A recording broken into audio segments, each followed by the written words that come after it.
श्रोतेहो नमस्कार. चिंतन या कार्यक्रमात आज आपण ऐकणार आहोत सौंदर्य कशात आहे याविषयी वीणा रारावीकर यांचे विचार.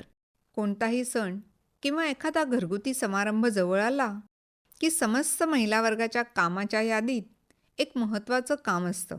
ते म्हणजे वेळात वेळ काढून ब्युटी पार्लरला भेट द्यायची. अरेच्चा, पण मागच्याच तर रविवारी मुलानं सांगितलं की मी दुपारी सलूनमध्ये जाणार आहे. निमित्त होतं पुढच्या आठवड्यात त्याच्या जवळच्या मित्राचं लग्न.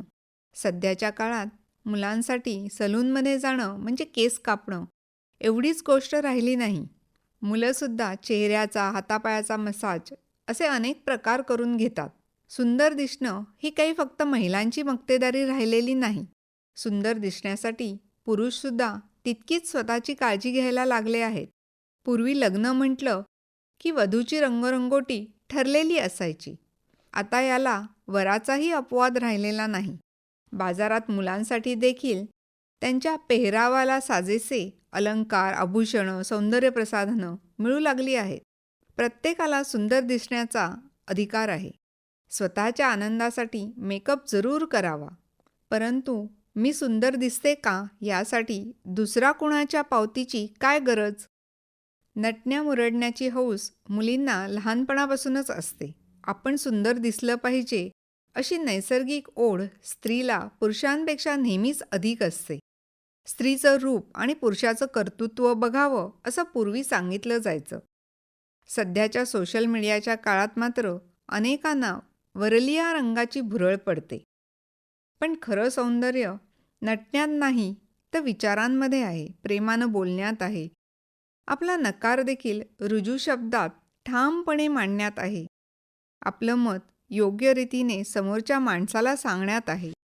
तसंच त्यांचं मत शांतपणे ऐकून घेण्यात आहे. आपल्या वर्तनातून, विचारातून सौंदर्य दिसून आलं पाहिजे.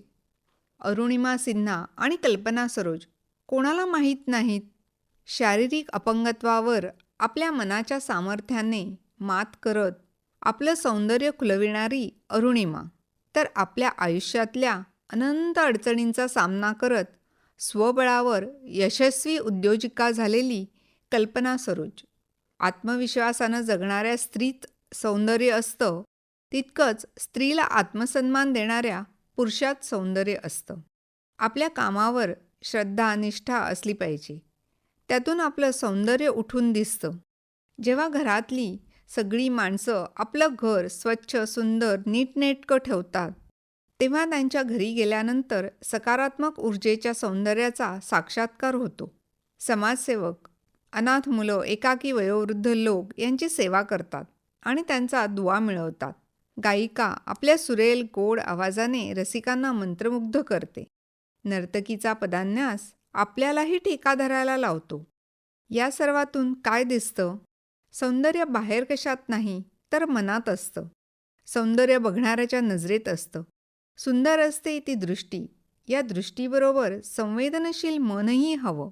या दोन्हींचा संगम म्हणजे कलाकार, जो आपला लेख, चित्र, शिल्प, गाणं अशा मूर्त स्वरूपातून सौंदर्याची निर्मिती करत असतो. त्याचा आस्वाद घेण्यासाठी मनाची निर्मळता हवी. तसं झालं तर तन आणि मनच नाही तर सर्व दुनिया सुंदर दिसते. अवघं विश्व सुंदर भासू लागतं. आपलं आयुष्य सुंदर होतं. सौंदर्य कशात आहे? वीणा रारावीकर यांचे विचार आत्ताच आपण ऐकले चिंतन या कार्यक्रमामध्ये. या कार्यक्रमाला निर्मिती सहाय्य केलं होतं रोहिणी पाटील यांनी आणि सादरकर्त्या होत्या ज्योत्स्ना केतकर. आणि याचबरोबर आजचा कार्यक्रम संपला. पुन्हा भेटूया उद्याच्या भागात. नमस्कार.